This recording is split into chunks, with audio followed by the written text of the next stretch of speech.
Yup.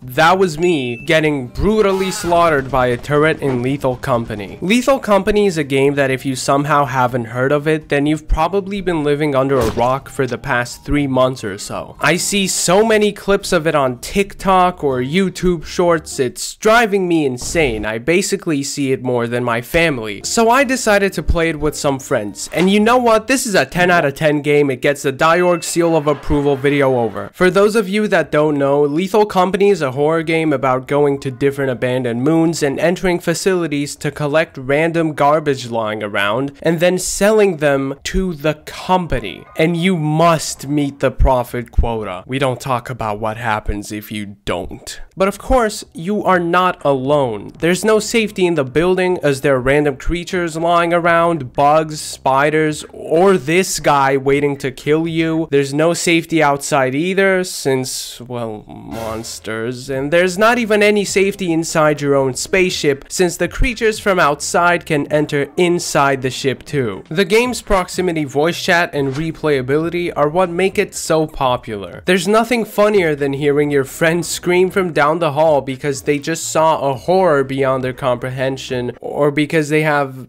a bug on their face. And the easy to understand but difficult to master gameplay really adds to the replay value. It's an extremely simple but fun gameplay loop. You go to planet, you enter building, you get scrap, and you may or may not encounter enemies or may not die whilst doing so. Easy stuff, but boy oh boy, I've never had a multiplayer game before be such a massive clip producer. Like, no matter who you play with or what you do, as long as you're recording, you'll end up with at least like 5 different funny moments from your session. Usually the main parts that are considered bad by critics are the fact that the game doesn't have an ending, the fact that it lacks progression, and that it's janky. Which makes sense, but I'm still gonna present counter arguments because I think this game is nearly a masterpiece even in the early access stage it's currently in. Let's not waste any more time, starting with this game lacks an ending. Yeah, the developer is aware of this too, but honestly, it's probably better this way. Some players get upset over the fact that they reach such a humanly impossible profit quota to the point that they inevitably lose and have to start all over again. Which I guess is a little frustrating if you've made a bunch of progress and have an unreasonable attachment to the progress you've made, but whoever considers that, you aren't seeing the actual beauty of this game. It's replayability. The game is so simple, it doesn't need an ending, and it's so replayable to the point that I can just delete a good save file without hesitation because I know that I'll have to get there again. It really doesn't matter if you have every item in the game or can barely afford flashlights because the main gist of the game stays the same. Yeah, you could argue that you have better items and can go to harder planets, ensuring more loot, and it may be more fun when you can 200 pump creatures in the face, but it's just as great when you have a baby doo-doo flashlight and can get destroyed by most monsters in the game in a matter of seconds. A game that comes to mind that's really similar to Lethal Company is Phasmophobia. This is a horror game where you go to different haunted houses as ghost hunters and you're meant to find what type of ghost is, well, haunting the house. It's similar to Lethal Company in that the dangers are random and you go from place to place exploring fairly random maps. Now, why am I bringing this up? Well, Phasmophobia doesn't really have an ending either and people love it. The only real difference between Lethal Company and Phasmophobia is that once you go back home and stop exploring a certain location, you're basically back in the lobby, whilst in Lethal Company, such a thing as a lobby doesn't really exist. But again, it'd be weird if your definitive goal from the beginning was something like get to profit quota 10,000 and once you reach that goal, you get some cool cutscene and end credits. But otherwise, this game really works as a roguelike. You know, the type of game where progress isn't saved between runs and every time you start from zero and it's always random. Yeah, those. Next up is Lethal Company lacks progression. Well, it doesn't actually lack progression. I don't know where this originally stems from, but I think the game has a pretty good amount of progression. After getting enough money from a quota, you can go to more advanced planets and buy more advanced ship upgrades such as teleporters that can teleport you in and out of the facility, so progression does exist. list. Obviously, you can just play the game without these upgrades, but they are pretty useful to have, and it's just so funny when you use the inverse teleporter and end up in the middle of nowhere. Then there's also the expensive overpowered items that can really help you counter most enemies, delivered by a dropship that plays one of the best soundtracks in video gaming history.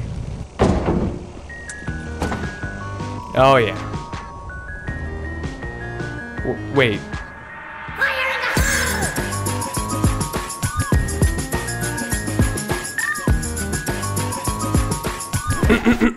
You get the point. As I said earlier, this game doesn't have an ending, so either way you will just end up getting fired by the company, so it doesn't really matter if you try advancing. There's even a built-in level system, which I'm pretty sure has no importance whatsoever, so that's cool. Last but not least, Lethal Company is janky. Well, yes, but no. A janky indie game is a state of mind, a lifestyle even. This is a somewhat rare exception where a jankier, sillier looking game somehow really works. From the stupid animations to the overall design of some of the creatures, somehow, even if the game is pretty simplistic and janky in its design, it's still very much horrifying. Yes, there's also a few weird bugs here and there which sometimes get a bit annoying, but besides that, the rest of the jank is good. I can't really say that Lethal Company isn't janky because it is in early access, but what I can say is that most of the jankiness is part of its charm. What many horror games do nowadays is have ultra hyper realistic graphics and super duper scary demon creatures. With Lethal Company though, due to the funky art style, it leaves a bit to the imagination and every monster is extremely unique.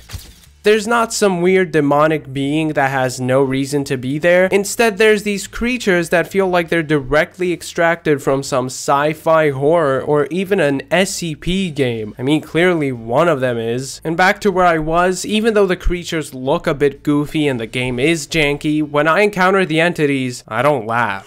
I honestly think this game is fantastic and that there's a lot of potential with it, so I can't wait to see where Zeekers takes it in the future. So, in conclusion, Lethal Company is a funny game. Wow, my coworkers died tragically. That's comedy gold. Also, looks like version 50 is right around the corner, and I plan on making a massive video on it, so if you want to see that, subscribe.